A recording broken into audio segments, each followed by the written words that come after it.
Okay, I think we are recording now. So, just want to thank you guys for hopping on our team call tonight. I know us as busy moms, it's not easy sometimes to fit things into our schedules. So I appreciate it because I know how it is myself.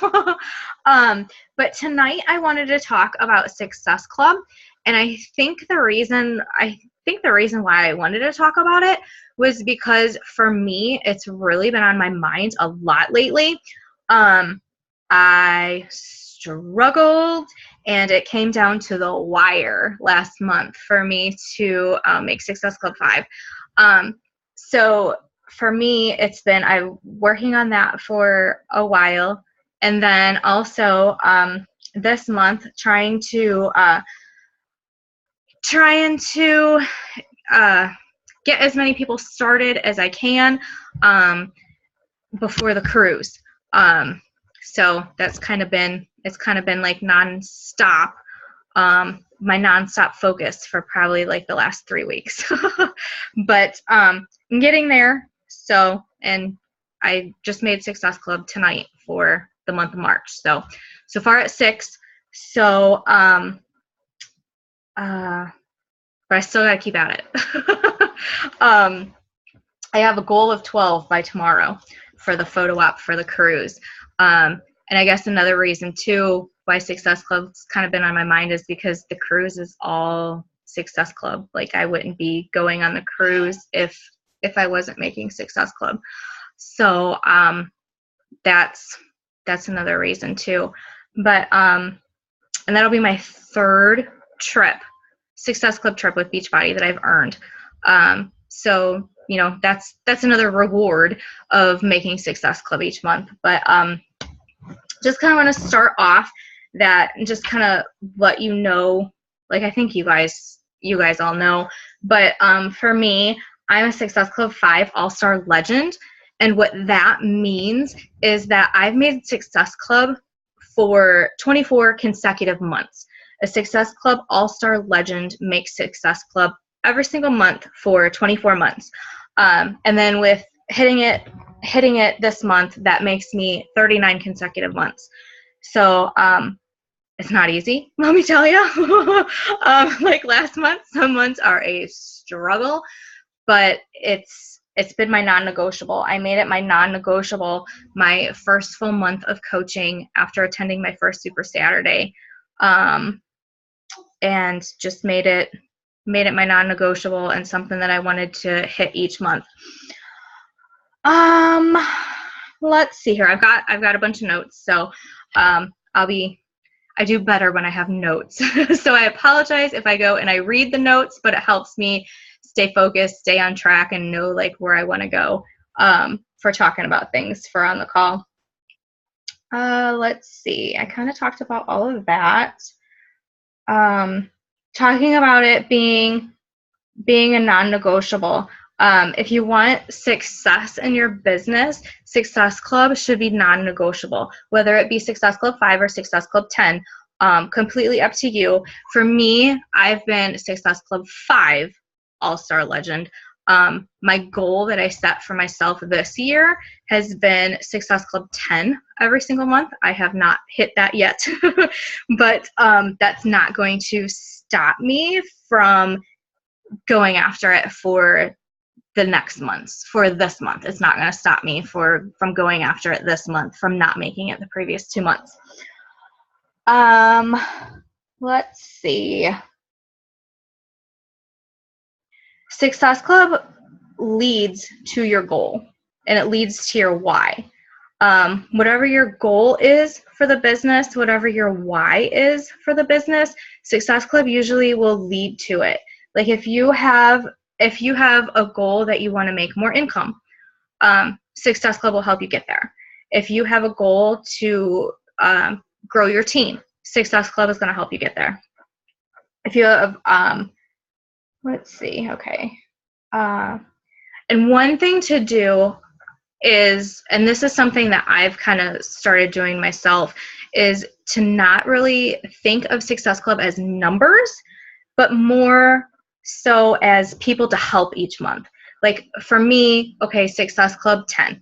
That's my ultimate goal, but that means I need to help a minimum of 5 people every month.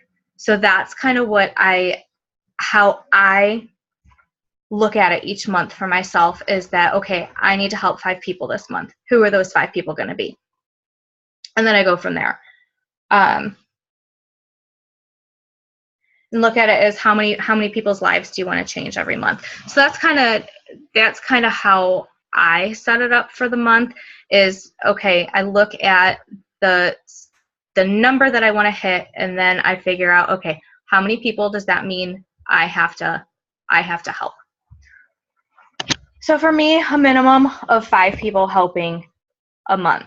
If you want to make Success Club 5, that's a minimum of 3 people if you get them on challenge packs. One of the most important things to making Success Club is to have a positive mindset. Personal development is a part of the 3 vital behaviors for a reason, and it's the positive mindset that is going to keep you going when you have setbacks and when you're getting all these no's like I've been getting. And you have a setback in your business. That's totally okay. It happens to everybody.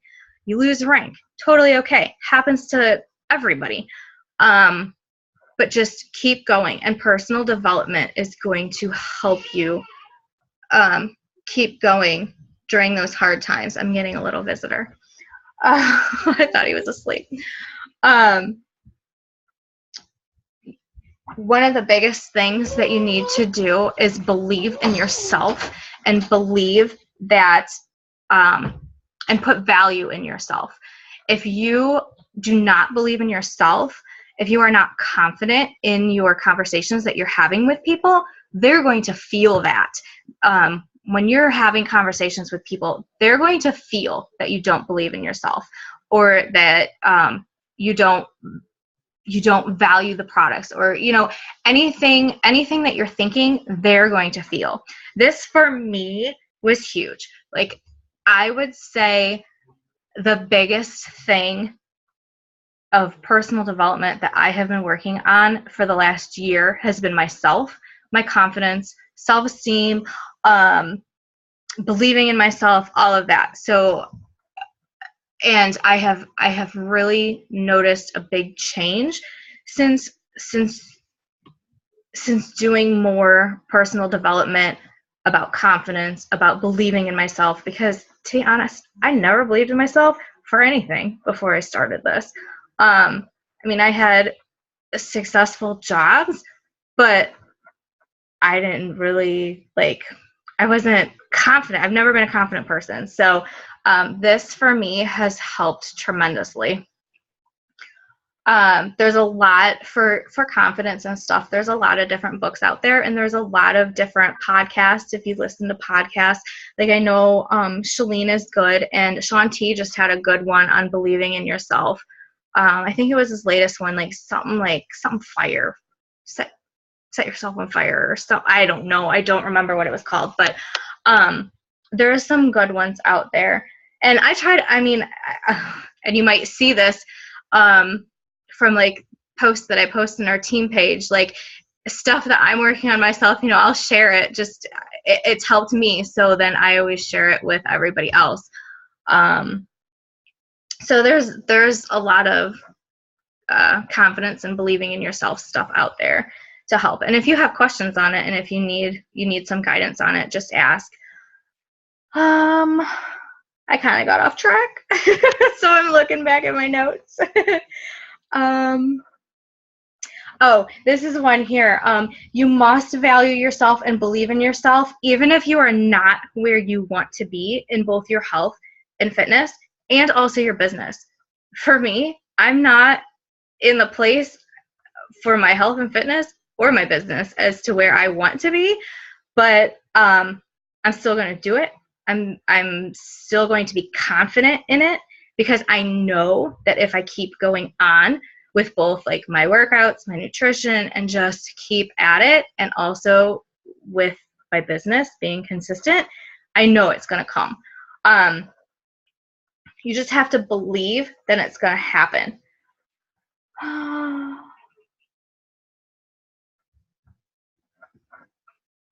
Anybody have any questions so far? Okay. Another tip here is to don't ever lose your why. When you lose your why, you lose your way. I heard that quote and I absolutely loved it. Your why is what is going to keep you going. It's going to just kind of, if you're ever questioning things, it's your why that's going to get you to where you need to go. If you don't have a why, I know for me, for the longest time, I didn't have a why. Or I kind of had a why, but it wasn't like a dig deep why. My why was just kind of like, oh, help some people, and my kids. Like, just mine was just very generic. But to help you come up with your why, dig deep. Like, okay, if your why is your kids, then ask yourself why. And if you say, well, you got a couple here. If you say you want to quit your job to be home with your kids, why? How is that going to make you feel? What will you be able to do with staying home with them? Yes, then you'll be able to take them to the bus, pick them up from the bus, go to their school parties. Just think of, like, when you come up with an answer, then ask yourself again, why? Or how is that going to make you feel? And just really dig deep into that why to come up with a big why that's kind of like earth-shattering. Like, I posted in the team page about trying to come up with your why too. I think I did that late last week. But if you don't have a why, that will be an assignment for you to work on to come up to really think about your why and to come up with a why. When you lose your why, you tend to become pushy and sound desperate to people. So if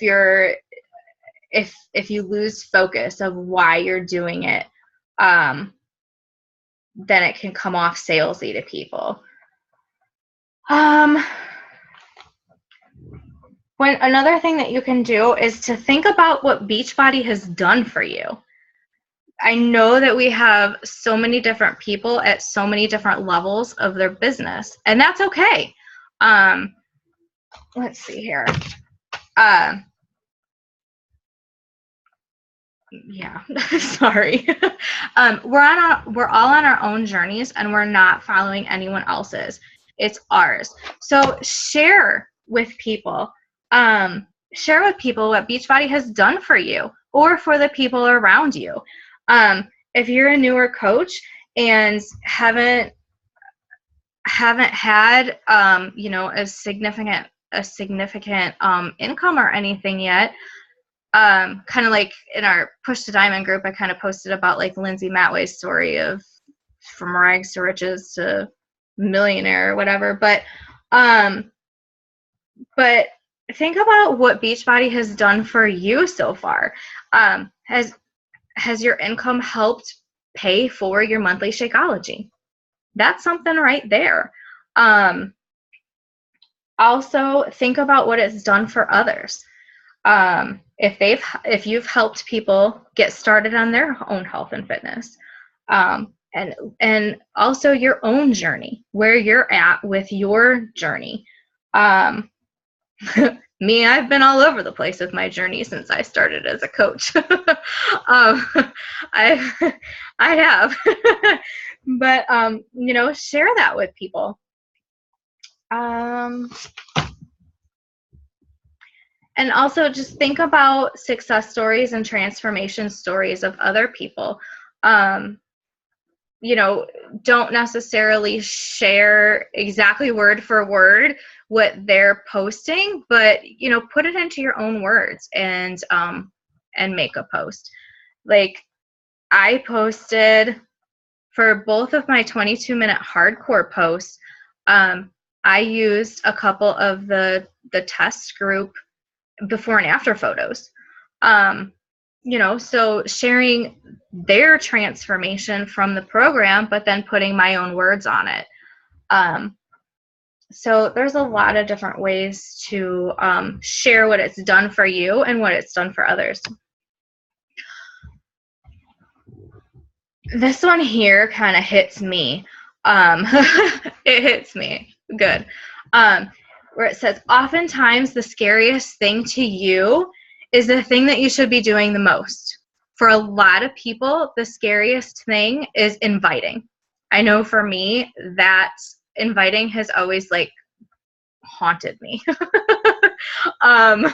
I can honestly and confidently say that it's not my big fear anymore. But if you're consistent with your inviting, it will get better. Let's see here. Oh, I love this. I've heard several different coaches say this, that if you don't invite, you are keeping someone else's destiny trapped in your mouth. Basically, we have so much we can offer people, not only with health and fitness, but also on the coaching end with financial freedom. There's so much that we can do to help people, and there are so many people that we have the solutions for. So if you're not sharing this opportunity, if you're not sharing this opportunity, I'm kind of lost in my words here.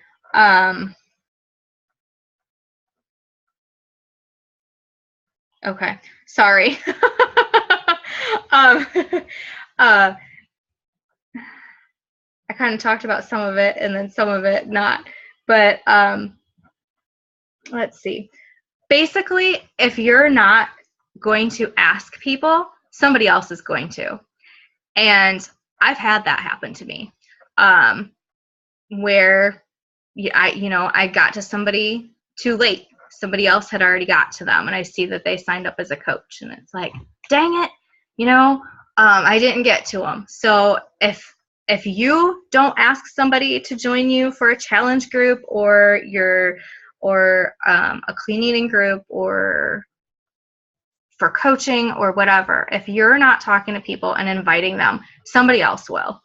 And it doesn't feel good when you find out that one of your friends has gone to another coach. But consistency is huge with making Success Club every month. You have to be consistent in so many things in the business. Basically, consistency with everything that you do, and you must do the 3 vital behaviors every single day. It's okay to work the business 5 days a week. If that's what works for you, that's fine. But the days that you decide to work the business, if you decide, you're taking the weekends off, which I sometimes do, if you take the weekends off, that's okay, but be consistent Monday through Friday with your 3 vital behaviors.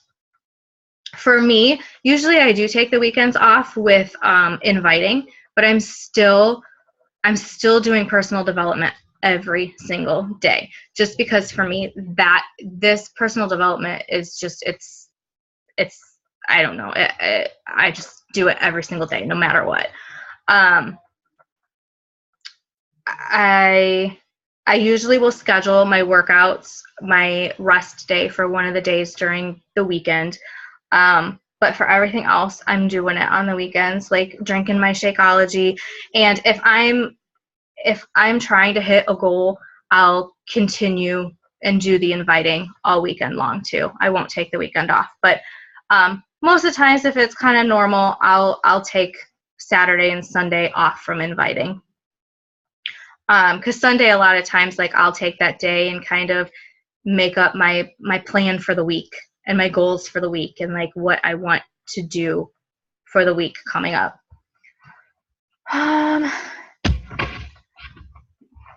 Be consistent about talking about the coaching opportunity and what you do as a coach. Not every single day, like, hey, join my sneak peek. Hey, join my coach basics. Not that every day, but just post something coaching related. Like, well, for me tonight, I made a post about typing or writing up my notes for the team call for tonight. So, talking about coaching. Anytime doing recognition for your team or for, those kind of posts and stuff, that's talking about coaching.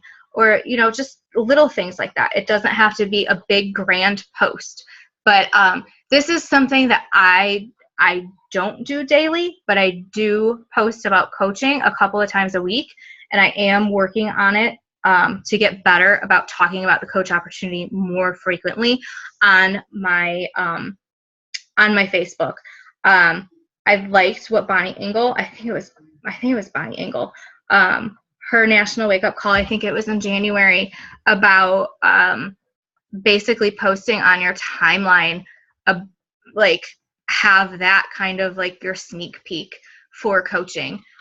Make posts on your timeline about like your reservations for signing up for a coach, and just any kind of thoughts that you had going into the process, and stuff like that.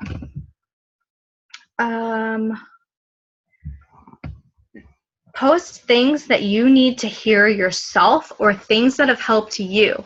If you are adding new friends, if you're adding new friends every day and you're adding people, like-minded people like you, if you have your brand that you're trying to go after for your ideal coach and your ideal challenger, how you're feeling and how you're thinking, they're going to be thinking that too. So share your struggles, share what you're thinking about in the morning, or whenever you're going to post. Share that, because they're going to have the same struggles. They're going to have the same likes and dislikes as you. If you have your brand that that you want to reach, what you need to hear that day or what you're struggling with, they're going to relate to. Oftentimes I'll post like if I post a motivational post, I'll get a lot of people responding back like, I needed to hear this today, or thank you for that, or something. So post things like that you need to hear yourself, or things that have helped you. Be consistent with your messaging with people, and make sure that you have enough time for your messages. Like, what I mean by that, for me, for example, like today I was running around all day.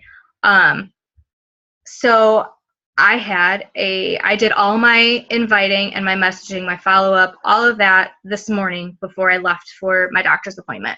So of course, all throughout the day, I had people messaging me, but I wasn't going to have the time to really have a good conversation with them and really answer them and give them the time that they deserved in my responses. So I waited until I was settled and home to respond to their messages. So for me, what I like to do is I like to just sit down a couple of times during the day to be able to respond to messages that I know are going to take longer. Like if I'm forming somebody, or like I have a lot of conversations going on right now about the 22-minute hardcore. So I know that those conversations are going to take a little bit longer, and kind of digging deeper into the conversations. So I don't want to just kind of blow them off with a short answer. So I'll wait until I have the time to really give them my attention with responding to their messages. Don't think that just because you have a message pop up from somebody that you have to respond to that as soon as you see it. Let's see. Another thing with messages is building, like I try to build relationships with sending messages. And a good way to do that is kind of going off of like statuses or pictures or something like that from their timeline. Something that I did, one of my friends she's got 3 kids, and just posted a picture about her kids. She posted a spring picture from her kids that she had taken professionally. And so I commented on it. It was a cute picture. I commented on it, and well, I messaged her about the picture, and in my message just said, cute picture, how'd you get all 3 to cooperate? You know, just something like that. Go to their timeline and find something that you can start a conversation on.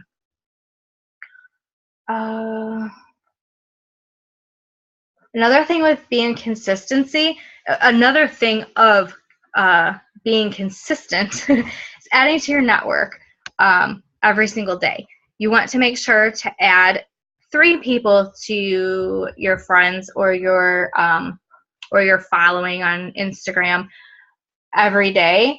I try to add 3 to 5 friend requests every day on Facebook. I'm not very consistent on Instagram. For me, Facebook is just my comfort zone right now, and I haven't tapped out of market yet. So I think that's why I'm sticking on Facebook. But I will send at least 3 to 5 friend requests every day, and how I come up with those friend requests is a lot of times I'll look at like the people that Facebook suggests for friends.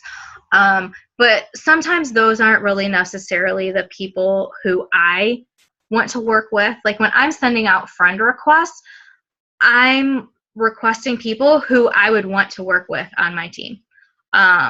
It's mostly moms. It's mostly women. And so what I do is I go to my friends and look at their friends list and see like if we have any friends in common. And yeah, a lot of times they'll have pictures of their kids like in their profile picture or their cover photo or something like that. So they have kids and we have a couple friends in common. I'll add them as a friend. And then when I go to talk with them, I'll sometimes get asked like, hey, have we ever met before? And my response is just, you know, we had friends in common. I saw you have kids and I like to connect with other moms. It's a conversation starter. One way that you can add on Instagram if you are trying to increase your reach on Instagram is to search a hashtag that's your brand. Like think about your brand and think about different hashtags that go along with your brand. Like think about 3 of your interests and then kind of go off of those hashtags. And what you can do is search those hashtags in Instagram and find people who are using them and check out their page. Is it page on Instagram? Or profile or whatever, but check it out and look at some of their pictures and like and comment on them. And then if somebody does end up following you on Instagram, you can send them a direct message on there and just thank them for following you. I have the notice that our meeting is going to be ending soon. So I have more that I think I'm going to cover in 2 weeks. It's more on like conversations and stuff, and I know I'm not going to have enough time for it tonight. We're going to run out of time. So I will continue on that next week. But before we do run out of time, does anybody have any questions or anything so far? Or to end with? No? Okay. I hope this was helpful. I'm trying to get better with this. Bear with me. I think I say this every week. But, you know, practice helps you get better. So that's what I'm hoping that this will do. But thank you, everybody, for taking time out of your night. And if you do have questions or anything, you know, post in the team page or text or message or whatever. So thank you. I'll see everybody later. Bye.